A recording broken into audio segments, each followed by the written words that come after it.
Well, hello, my name's Paul and welcome to my channel. Let's talk about the music, and today let's talk about Bohemian Rhapsody from Queen. It's a magnificent song and it's got a magnificent story behind it as well. Everything about this song is big in composition, big in chart stats. It was recorded at the end of the summer 1975, took 3 weeks to record, and released the first week of November 1975 here in the UK, and went to number 1, actually entered the charts at 17, then the following week number 9, and by the end of November 1975 it had reached number 1. Stayed there for 9 weeks, which is big. I mean, if you look back at some of the best-selling songs of the 1960s, no one had charted for 9 weeks at the top. 8 weeks occasionally, very rare. 7 weeks every now and then. But Queen was the first to break that barrier with 9 weeks at the top. You'd have to go back to the 50s for when that had happened before. And Christmas number 1, of course, and knocked off the top of the charts at the end of January 1976. And in America, it was released a few months later in March of 1976, and it got to number 9. And to sell that amount of records, to reach number 9 in the bigger American market, had you sold that amount in the UK, that would easily have put you to number 1 on the British charts. So it did okay in America. It sold a lot of records in the end. It sold a couple of million during the course of its 2 releases. So it did very well in the States. But in terms of chart success, not as well as it did in the UK, because on reissue, after the sad passing of Freddie Mercury in 1991, Bohemian Rhapsody went to the top of the charts in the UK once again. It took over the top spot just 3 days before Christmas, 1991, and was Christmas number 1 therefore once again, and lasted 5 weeks at the top to the end of January 1992. So in total in the UK, it was number 1 for 14 weeks over 2 releases and sold 2.25 million copies. That's a bit of a ballpark figure.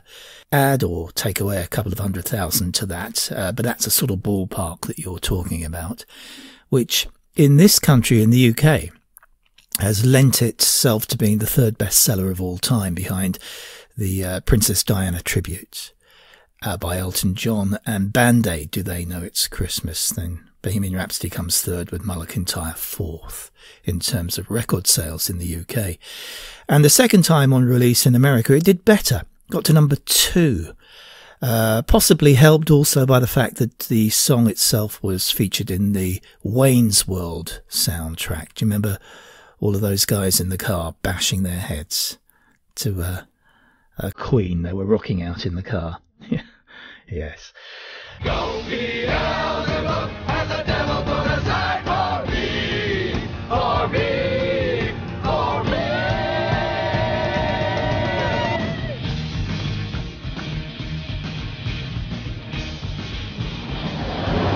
So, big chart stats regarding Queen and Bohemian Rhapsody, just in keeping generally with the bigness of the song. Here's a quizzes question for you. If you ever get asked this question, which song was number 1 in 4 years in the UK singles charts? Well, the answer is Bohemian Rhapsody. Number 1 in 75 and 76 and 91 and 92. But it's not just the chart stats that are big. The song itself is a big composition.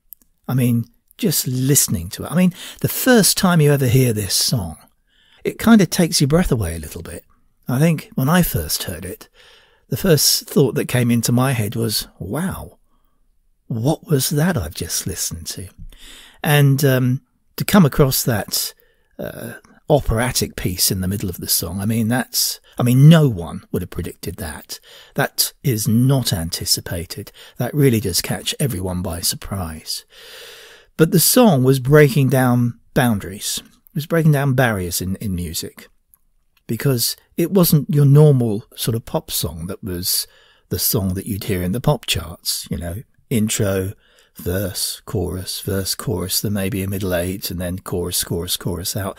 That was kind of the template. And 99.9% of songs in the previous decades in the singles charts would have adhered loosely or maybe even strictly to that template, but certainly loosely to it.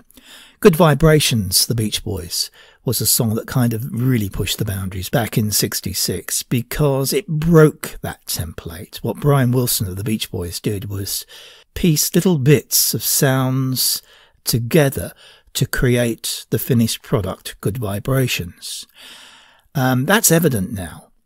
It sounded different at the time, but Bohemian Rhapsody has come along and possibly even taken it a little bit further, because with Bohemian Rhapsody, you've got various genres of music in there. It starts off with a cappella. That's Freddie Mercury's voice. He's harmonizing with himself. And then the piano takes over, Freddie playing the piano and singing ballad. And Freddie, of course, playing the piano in his inimitable way with his left hand overreaching his right. And then Brian May's mournful, plaintive guitar takes over. And then, unpredictably, leads us into an operatic piece where the rest of the guys from Queen vocalise along with Freddie Mercury. And then it really rocks out. It becomes more of what we typically know Queen to be. Freddie rocking on stage, his great voice, the guitar sound behind him. It becomes a rock song then. And Brian May takes over with his mournful guitar once again. It all winds down, a bit like an aeroplane coming down to land. And then the ballad out with the gong at the end. And if you've ever seen the band perform the song live, you'll know that when they get to the operatic piece, they play that bit from a tape. Well, it would have been a tape from the 70s and 80s. And they darken the stage. All the lights go out. There's a few lights to keep it interesting that flash here and there along the way. But the stage looks, when you do get a brief glimpse of the stage, it looks as if all the members of the band have left the stage. And then when that operatic piece finishes and the song itself starts to rock, all the lights come on again and there's Freddie centre stage and the song continues rocking.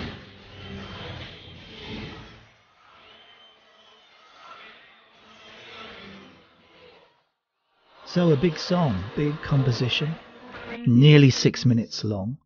And Freddie wanted that song to be the first release from the Night at the Opera album. Record company wanted You're My Best Friend. As it happens, Freddie got his way on that, but it was touch and go at one point. And this is how the story unravelled. Record company didn't think that Bohemian Rhapsody was a single. They didn't think the sound of it was a single. Again, it was, when you looked at what was in the charts at that time and had been in the charts, you know, songs that were being hits that year, Whispering Grass, from the two actors from It Ain't Half Hot Mum, Donna Stell and Windsor Davis. You know, Billy Connolly, the comedian, was in the charts with D-I-V-O-R-C-E. Those were the songs that were scoring quite big at the time. And this, from Bohemian Rhapsody, was like a big monster. How on earth were the charts going to accommodate? It wasn't really anything, really. It was like a mishmash of so many genres of music. And mishmash can often mean mess. And it could easily have been a mess. And to some critics, the song was a mess. Because when it first came out, it didn't get universal acclaim. It had as many detractors as it had supporters. But the record company thought to themselves, right, okay, Freddie Mercury really wants this to lead the album as a single. He's determined that this is Queen's next release.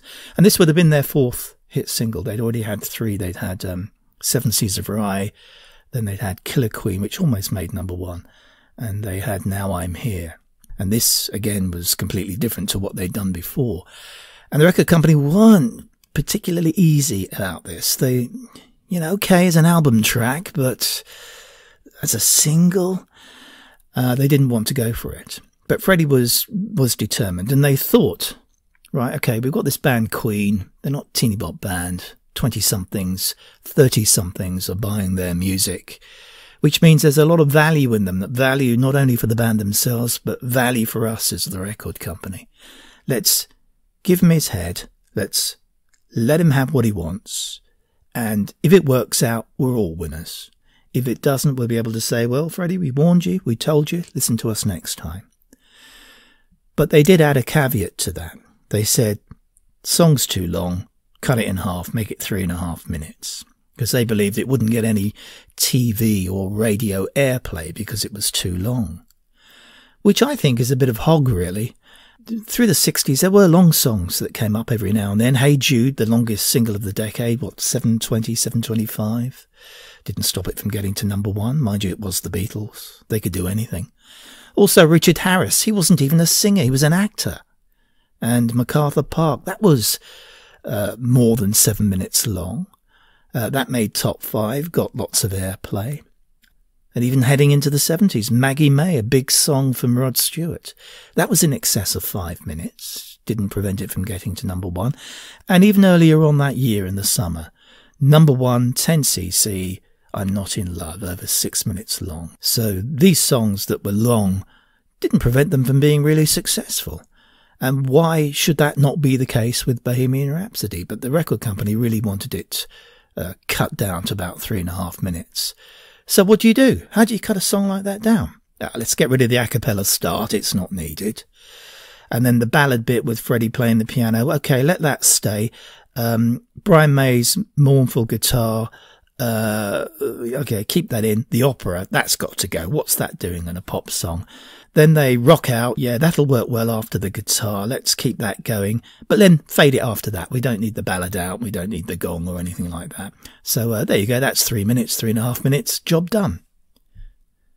Well, Freddie's never documented this publicly. It would be reasonable to suggest he was really quite mad with this. Maybe after meeting the record company that day, he was throwing things all over his house in anger that night. Maybe not. But I think it's probably a certainty that he was very frustrated with what's going on. Because he was the creative artist. He's the guy who sat down with a blank sheet of paper to create the lyrics and running his fingers up and down a keyboard to create the semblance of a melody. He created it from nothing. It was his baby. He thought it was the best thing that he'd ever done, certainly up until that point. And some record company executives say, yeah, okay, you can have it as a single, but cut it in half. Anything else, Freddie? I've got to go now. I'm late for lunch. It would have driven him nuts, really, wouldn't it? And of course, he would have thought, well, certainly people close to him would have thought, well, look, these sort of guys, give them 1,000,000 years, they wouldn't be able to come up with anything nearly as good as Bohemian Rhapsody. So Freddie had won one battle. Bohemian Rhapsody would become the lead single from the A Night at the Opera album. But he didn't want to edit it. He didn't want it cut down.